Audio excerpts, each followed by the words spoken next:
మన పిల్లలు అందరూ ఒక రకంగా ఉండరు. మన చేతికి ఉన్న వేళ్ళే ఒక సైజులో ఉండనప్పుడు అందరు పిల్లలు కొంతమంది చాలా స్మార్ట్ ఉండొచ్చు, కొంతమంది కొద్దిగా యావరేజ్గా ఉండొచ్చు, అబోవ్ యావరేజ్ ఉండొచ్చు, బిలో యావరేజ్ ఉండొచ్చు.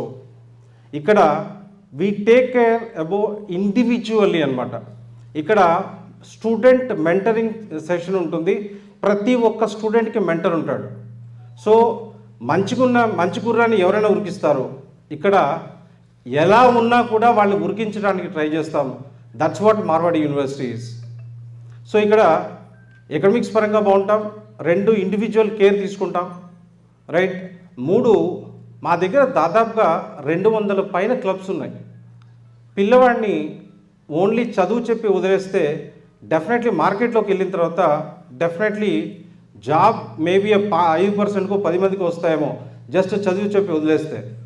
But here we take care about every individual student. So ఆ రకంగా మనం చూసుకున్నప్పుడు రైట్ ఈ క్లబ్స్లో ఇన్వాల్వ్ చేస్తాం వాళ్ళని. కంపల్సరీగా కనీసం ఒక 20 క్లబ్లో అయినా పిల్లవాడు ఇన్వాల్వ్ అయి ఉండాలి.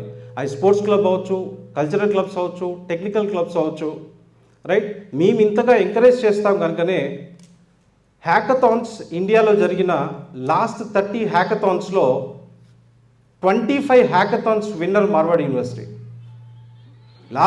లాస్ట్ సెంట్రల్ గవర్నమెంట్ కండక్ట్ చేసిన హ్యాకథాన్లో దాదాపుగా 50,000 టీమ్స్ పార్టిసిపేట్ చేశాయి ఇండియా మొత్తంలో.